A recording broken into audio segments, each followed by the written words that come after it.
우리 한국인들은 참 장점이 굉장히 많습니다. 제가 볼 때는 한국인들처럼 그렇게 머리가 뛰어나고 또 두뇌 명석한 사람들이 별로 없어요.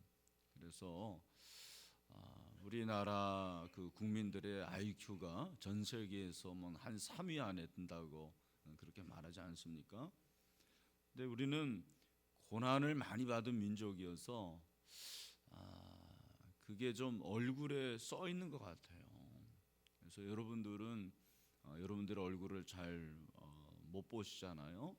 근데 제가 이렇게 보면 한국인들은 보통 때 이렇게 보면은 다 화난 사람 같아요. 눈이 찢어져서 그런지는 모르겠는데 꼭 눈이 찢어졌다고 그래서 뭐 꼭 화난 얼굴은 아니거든요. 제가 이렇게 가끔 야구 경기를 보는데 우리 한국 그 프로야구 감독들은 다 화난 사람들이에요. 보면 너무 진지해가지고 진지하다 못해 막 쓰러질 것 같아요. 그게 뭐 야구를 하다 보면 항상 위기가 있거든요. 근데 미국 그 이렇게 감독들을 보면은 항상 해피한 것 같아요. 보니까 위기일 때도 이렇게 웃고 여유가 있고 그렇거든요. 뭐 제가 볼 때 뭐 꼭 얼굴에 웃음이 있다고 그래서 좋은 건 아니고 또 뭐 진지하다고 그래서 나쁜 건 아닌데 여러분 우리는 기뻐해야 됩니다. 즐거워해야 됩니다. 그래서 오늘 본문에 보면은 고난을 받을 때도 즐거워하라 그렇게 말하거든요. 12절 사랑하는 자들아 너희를 연단하려고 오는 불시험을 이상한 일 당하는 것 같이 여기지 말라 그렇게 말하고 자 우리 13절 말씀 한번 봅시다. 시작. 오히려 너희가 그리스도의 고난에 참여하는 것으로 어떻게 하라? 즐거워하라. 그리고 하반절에는 이는 그의 영광을 나타낼 때 너희로 즐거워하고 기쁘게 하려 함이라 그렇게 말씀을 합니다. 여기 불시험이라고 그랬는데 불시험을 이상히 여기지 말고 그리스도의 고난에 뭐 하는 것으로 즐거워하라? 참여하는 것으로 즐거워하라 그렇게 말씀하고 있습니다. 여기 불은 뜨겁다라는 의미가 아니에요. 여기서 뜨겁다라는 의미가 아니고 성품을 단련시킨다 그런 의미가 여기 불입니다. 여러분 몇 도가 뜨거운 거예요? 불이 몇 도가 되면 뜨거운 겁니까?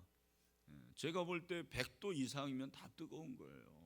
다 뜨거라는 게 이제 100도인데 철을 녹이는 온도는 1535도라고 그럽니다. 그러니까 1535도 정도 되면 딱 되면은 뜨거운 정도가 아니죠. 그거는 느끼지 못해요. 우리의 촉각을 훨씬 초월하는 것이기 때문에 뭐 그 정도가 되면 이건 뜨거운 정도가 아닌 거죠. 여러분 우리가 지금까지 살펴본 대로 고난이라는 것이 우리의 그 믿음을 마음을 연단시키는 것이라 그렇게 말씀을 했습니다. 고난은 우리를 뭐 한다? 연단한다. 연단해서 그 단단하게 하려면 뜨거워야 되는데 그래서 불시험이라는 거예요. 그죠? 불로 뜨겁게 하는데 그 결과 불순물이 빠지는 것입니다. 여러분 그 1535도 정도 이렇게 들어가면 뭐 모든 금속이 다 녹으니까 순수하게 되는 것입니다. 우리가 당하는 고난과 시련은 불순물을 제거해서 죄악성의 찌꺼기를 제거한다. 그런 말이에요. 여기서 불시험. 근데 성경은 그렇게 불시험을 당할 때 이상한 일로 여기지 말라. 그 말은 무슨 말입니까? 당연히 여기라 그 말이에요. 내가 고난을 당한다. 이상하다. 그게 아니고 어떻게 여기라? 당연하다. 우리가 시련을 당할 때 당연하게 여기라고 성경을 말씀하고 있습니다. 때로 우리가 삶을 살면서 나는 그 신앙생활을 잘하는데 왜 이렇게 일이 잘 안 되나? 고난이 많나? 항상 비교하는 게 이제 친구들이잖아요. 친구 남편은 뭐 맨날 술 먹고 골프 치러 다니고 그러면서도 잘 되는 것 같은데 내 남편은 기도하고 믿음으로 살려고 하는데도 왜 이렇게 돈을 못 벌어오나, 그렇게 생각을 할 수가 있습니다. 내 자식들 참 잘 안 되는 것 같아요. 내 친구 자식들, 우리 동서 자식들은 잘 되는 것 같은데 왜 이렇게 안 풀릴까라고 이상하게 여기는데, 오히려 어떻게 여기라? 당연히 여기라라는 것입니다. 그래서 우리가 정말 신앙이 있는 것 가운데서 고난을 당하면 그냥 당연히 여겨야 돼. 이상히 여기지 말고, 내게 부족한 것이 있었구나, 내게 부족한 것이 있었구나라고 생각을 하라는 것입니다. 근데 당연히 여길 뿐만 아니라 오늘 본문에 보니까 12절에서는 이상히 여기지 말라라는 것이 당연히 여기라라는 말이고, 13절에서는 더 적극적이야. 한 단계 더 나아갑니다. 오히려 너희가 그리스도의 고난에 참여하는 것으로 어떻게 하라? 즐거워하라. 아멘. 여러분 정말 아멘입니까? 예? 당연히 여길 뿐만 아니라 어떻게 하라? 즐거워하라. 여러분 여기 즐거워하라라는 것은 그냥 기쁘다 그 정도가 아니고, 여기서 말하는 즐거워하라는 단어는 굉장히 크게 즐거워하라는 거예요. 크게 즐거워하라. 마치 대박을 맞았을 때, 복권 1등에 당첨됐을 때, 여러분 한번 상상해 보십시오. 지금 한번 표정을 지어 보세요. 복권 1등에 당첨이 됐다면 어떻게 되겠습니까? 아마 까무러칠 거예요, 다들. 그렇게 즐거워하는 것이 여기서 말하는 즐거워라는 거예요. 야고보 사도도 1장 2절에 보니까 내 형제들아 너희가 여러 가지 시험을 당하고도 온전히 기쁘게 여기라, 그렇게 말씀을 했어요. 여러분 이 말씀이 솔직히 목사인 저에게도 굉장히 어려운 말씀인 것 같아요. 오히려 내가 당하는 고난도 있지만 성도들이 당하는 고난을 보면서도 제가 즐거워한 적이 별로 없는 것 같아요. 그런 소식을 듣고 보고를 받으면 마음이 이렇게 무겁고 또 착잡하고 그렇지, 이거 즐겁다.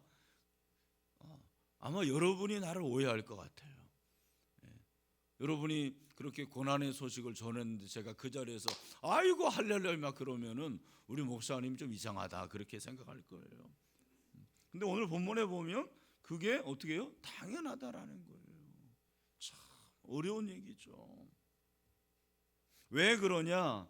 우리가 십자가의 고난에 동참하는 것이기 때문이다, 그렇게 말씀하는 거죠. 고난에 참여하는 것입니다.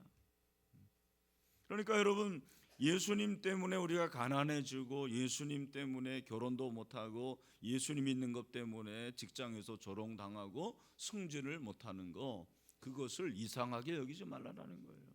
오히려 어떻게 하라? 즐거워하라. 교회 안에서 정말 신앙을 위해서 그렇게 끝까지 지키는 사람들이 있습니다. 우리 여기 청년들도 있지만 청년들 중에서도 믿는 사람과 결혼하려고 나이가 들 때까지 그냥 결혼을 안 하고 그렇게 기다리는 자매들이 있습니다. 주로 자매들이 많아요.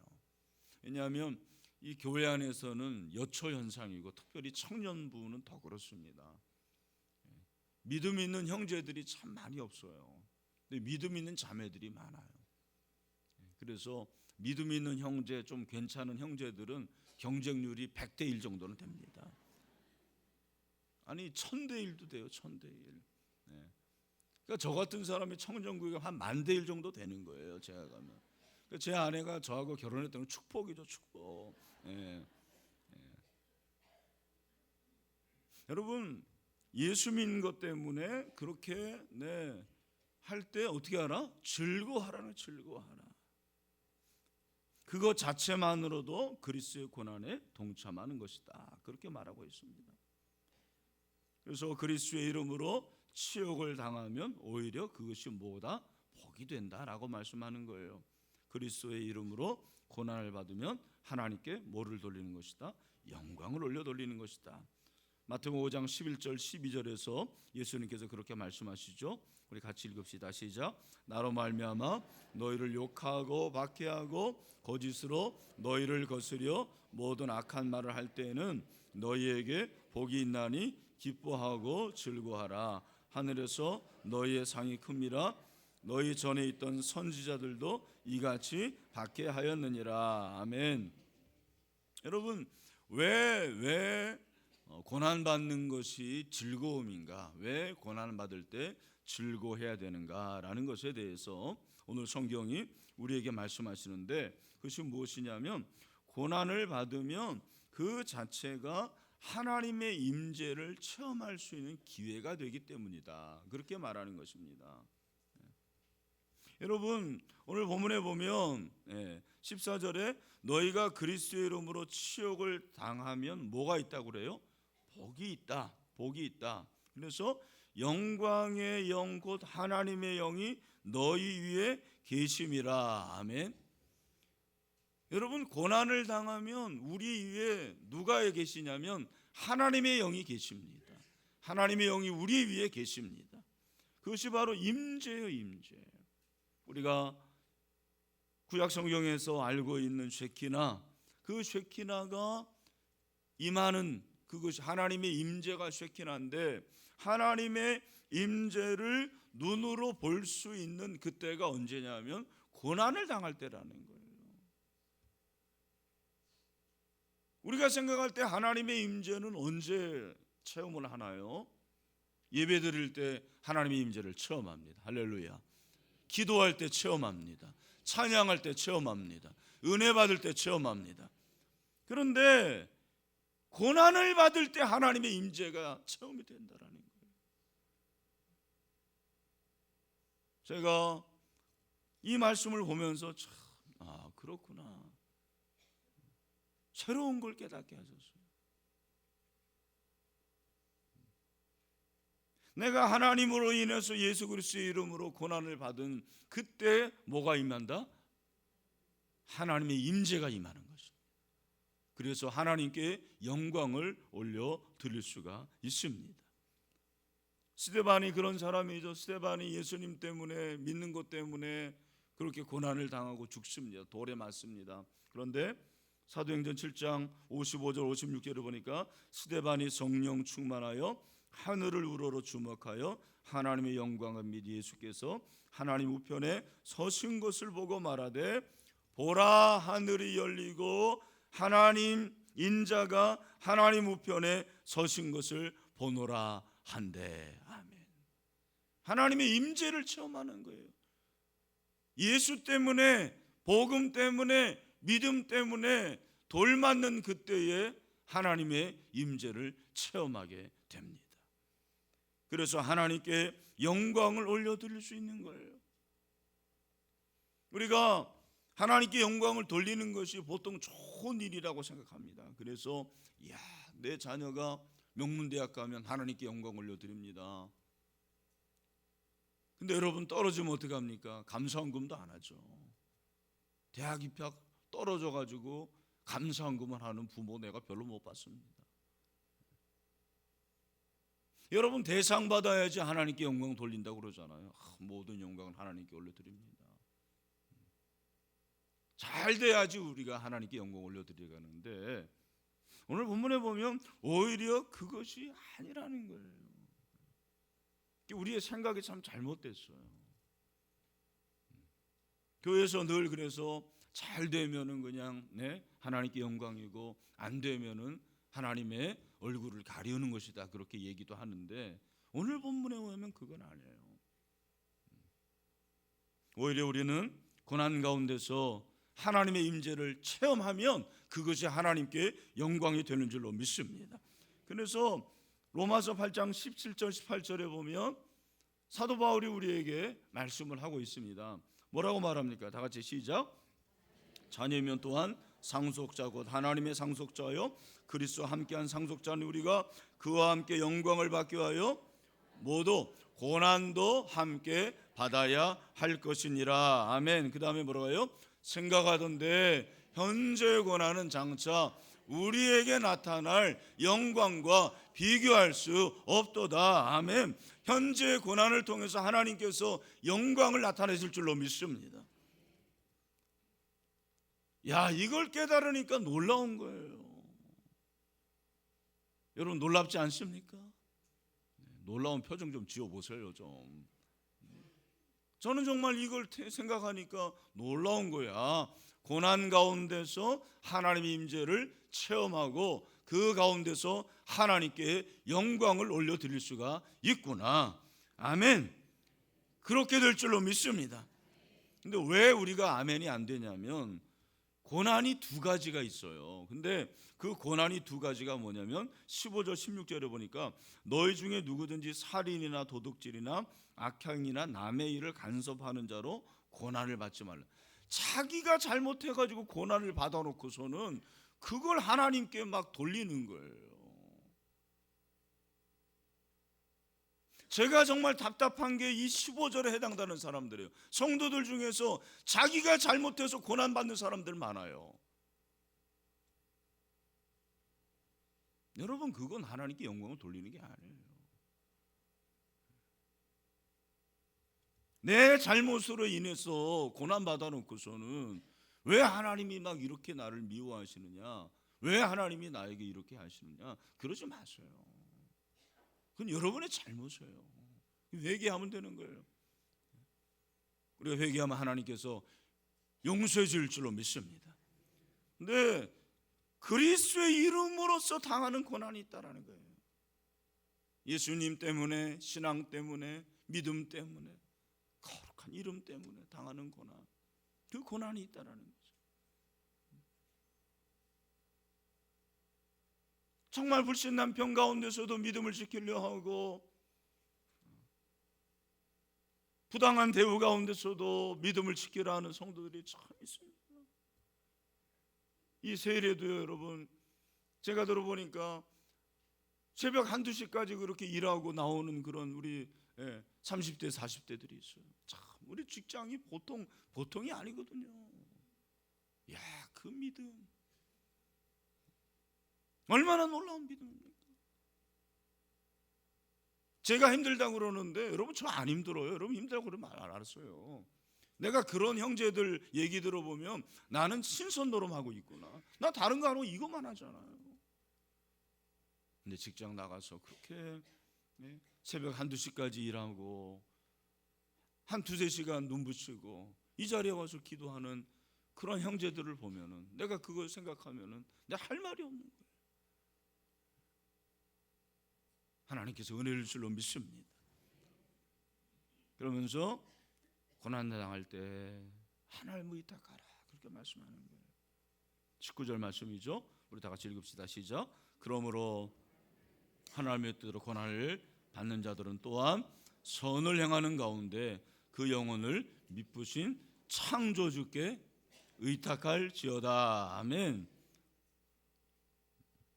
여러분 여기 의탁하다라는 단어가 재미있습니다. 이 단어의 뜻은 신뢰할 수 있는 친구에게 돈을 맡길 때 사용하는 단어예요. 옛날에는 은행이 없었어요. 그래서 내가 좀 돈이 있는데 먼 길을 가야 된다. 그 어떻게 됩니까? 금고도 없고 땅 속에 이렇게 파묻을 수도 없고 어떻게 해요? 믿을 만한 친구에게 돈을 맡기고 가는 거예요. 근데 여러분 지금은 은행이 있으니까 친구에게 맡기지 마시길 바랍니다. 교회에서 금전거래 좀 제발 하지 마세요. 원수 됩니다. 원수들. 제발 그러지 마세요. 제자훈련 심지어는 제자훈련하면서 금전거래 해가지고 탈락하는 경우도 제가 우리 교회는 아니지만 봤습니다. 그래서 제가 제자훈련할 때 꼭 부탁하는 게 뭐예요? 금전거래 하지 마라. 1년 동안 가시 보니까 아 집사님 나 믿지 하면서 돈 좀 꿔줘. 절대로 그러지 마세요. 여러분 돈이라는 게 무섭습니다. 원수를 만들게 해요. 근데 참 믿고 돈은 맡기면서 하나님은 안 믿는 거예요. 참 이게 아이러니입니다. 내가 돈을 믿는데 물질을 믿는데 하나님을 믿지 않는 거예요. 하나님을 의탁하지 않는 거예요. 내가 은행은 의지하는데 하나님을 의지하지 않아요. 이것이 우리의 문제 아닙니까? 여러분 고난이 참 우리에게 유익이 되는 것은 고난받을 때 누구를 의탁하는 거예요? 하나님을 의탁하는 거죠. 하나님을 신뢰합니다. 하나님을 바라봅니다. 여러분, 돈을 의탁하지 말고 하나님을 의탁하시길 바랍니다. 사람을 믿지 말고 하나님을 믿으시길 바랍니다. 인간은 믿을 만한 존재가 아니에요. 늘 말씀드립니다. 인간은 배반해요. 인간은 넘어집니다. 인간은 나를 실족시킵니다. 우리가 의지할 수 있는 유일한 대상은 오직 하나님 한 분이신 줄로 믿습니다. 그래서 예레미야 29장 11절에서 예레미야가 뭐라고 하랍니까? 다 같이 시작. 여호와의 말씀이에요. 너희를 향한 나의 생각을 내가 하나니 뭐라요? 평안이요 재앙이 아니니라. 너희에게 미래와 희망을 주는 것이니라. 아멘. 여러분, 고난 가운데서도 우리는 하나님을 의지합니다. 하나님을 의탁합니다. 그러면 하나님께서 우리에게 소망을 주십니다. 소망. 여러분, 그래도 소망이 있습니다. 고난 가운데서 소망이 있습니다. 왜? 하나님을 의탁하기 때문입니다. 하나님을 의지하기 때문입니다. 여러분, 고난 받을 때 즐거워하시길 바랍니다. 우리 서로 인사합시다. 고난 받을 때 즐거워합시다 하고. 네, 사실은 우리가 쉽게 말하지만 쉬운 얘기가 아닙니다. 결코 쉬운 얘기가 아니에요. 그래서 어떻게 해야 됩니까? 여러분, 우리는 성령을 의지해야 될 줄로 믿습니다. 내 힘으로 못하는 거예요. 내 능력으로 못하는 거예요. 내 본성으로 못합니다. 여러분, 성령을 의지하면 성령께서 힘을 주시고 그 능력으로 말미암아 우리는 고난을 넉넉히 이길 뿐만 아니라 고난 가운데서 즐거워하게 될 줄로 믿습니다. 그런 체험이 좀 있었으면 좋겠어요. 그런 간증이 있기를 바랍니다. 그래서 고난 가운데도 즐거워할 수 있는 저 여러분 되기를 주님의 이름으로 축원합니다.